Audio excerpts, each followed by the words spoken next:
Good morning everyone, কেমন আছো সবাই? দিনটা ছিল আমাদের অ্যানিভার্সারির সকালবেলায়। আগের দিন মিডনাইটে তো আমাদের অ্যানিভার্সারি ছোট্ট করে সেলিব্রেশন হয়েছে, যেটা আমাদের বার্থডে অ্যানিভার্সারিতে হয়েই থাকে। এখানে আমি পালং শাক রান্না করছি বড়ি আর রাঁধুনি দিয়ে। বড়িটা আগে থেকে ভেজে রেখেছিলাম আর এদিকে ভাত রান্নাও হয়ে গেছে। জলখাবারে ওটস খেয়েছিলাম। এখানে একটা বাটির মধ্যে আমাদের দুজনের জন্যই একসাথে ওটস নিয়ে নিয়েছি। আজকে রান্না করছি পনিরটা ছিল মায়ের জন্য। আর এখানে রয়েছে মাছ। ওদিকে সোনামা রান্না করছে এঁচোড় আর কিছু একটা ভাজাভুজি করবে। মেনুতে ছিল শাক ভাজা, বেগুন ভাজা, এঁচোড়, মাছ আর শেষ পাতে ছিল চাটনি আর পাঁপড় ভাজা। সন্ধেবেলায় তেমন কোনো প্ল্যানিং ছিল না, কারণ আমরা একটু বাদেই একটা রিসেপশন পার্টিতে যাব। হঠাৎ করে বোনেরা কেক নিয়ে হাজির হয়েছে আর কেকটা তো দেখে বুঝতেই পারছো কতটা সুন্দর। সত্যি আমার ভীষণ ভীষণ ভীষণ পছন্দ হয়েছে। আর দেখতেই পাচ্ছ আমরা দুজনেই একবারে রেডি হয়ে গেছি, মানে কেক কাটিং করে তারপরে আমরা আবার বেরিয়ে পড়বো।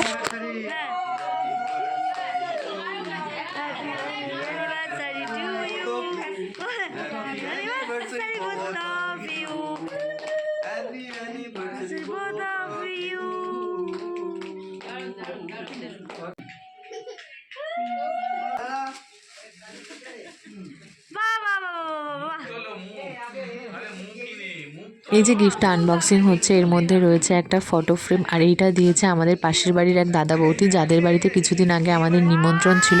আর ফটো ফ্রেমটা আমাদের প্রত্যেকের এতটাই পছন্দ হয়েছে যে বলার ভাষা নেই। এই ফটোটা আমাদের পছন্দের ফটোর মধ্যে একটা। আর আমাদের মুখের হাসিটা দেখে বুঝতেই পারছো যে আমাদের কতটা পছন্দ হয়েছে। Thank you so much Bappa da and Mousumi boudi. আগের দিন যার বিয়ের ব্লগ তোমাদের সাথে শেয়ার করেছি, আজ তার রিসেপশনে যাচ্ছি। এই যে এখানে কিছু তত্ত্ব রয়েছে আর কিছু তত্ত্ব গাড়িতে তুলে দেওয়া হয়েছে। এই তত্ত্বগুলো নিয়ে এখন আমরা সবাই বেরিয়ে পড়বো। এদিকে তত্ত্বে রয়েছে নিমকি টাইপের একটা কিছু, আলতা, সিঁদুর আর একটা গাছের মধ্যে বিভিন্ন ফল লাগানো রয়েছে। এখানে রয়েছে কিছু ড্রাই ফ্রুটস আর এখানে আছে একটা শাড়ি। 3টে গাড়ি আর একটা ট্রাভেলার বাস করা হয়েছিল। আমাদের তো গাড়িতেই যাওয়ার কথা ছিল, কিন্তু আমার ইচ্ছের জন্য ও বাসে করে যাচ্ছে।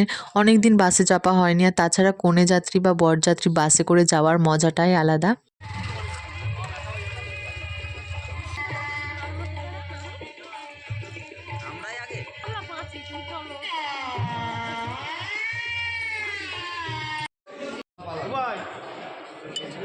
অনুষ্ঠানটা হচ্ছিল একটা লজে, বাইরেরও কিছু কিছু ডেকোরেশন তোমাদের সাথে শেয়ার করে দিলাম। আজকে আমরা অনেক ভিডিওস ফটোস ক্লিক করে তারপর বসে পড়েছিলাম খাওয়া দাওয়া করতে। আর এই যে এনারা দুজন আমাদেরকে পরে জয়েন করেছিল। কিছুদিন আগের একটা মিনি ব্লগে ওদেরকে তোমরা দেখে থাকবে। আমাদের অ্যানিভার্সারি আর রিসেপশন পার্টি মিলিয়ে তো আজকের দিনটা বেশ ভালো কাটলো। তোমাদের আজকের ব্লগটা কেমন লাগলো অবশ্যই কমেন্ট করে জানিও। দেখা হচ্ছে কালকের ব্লগে।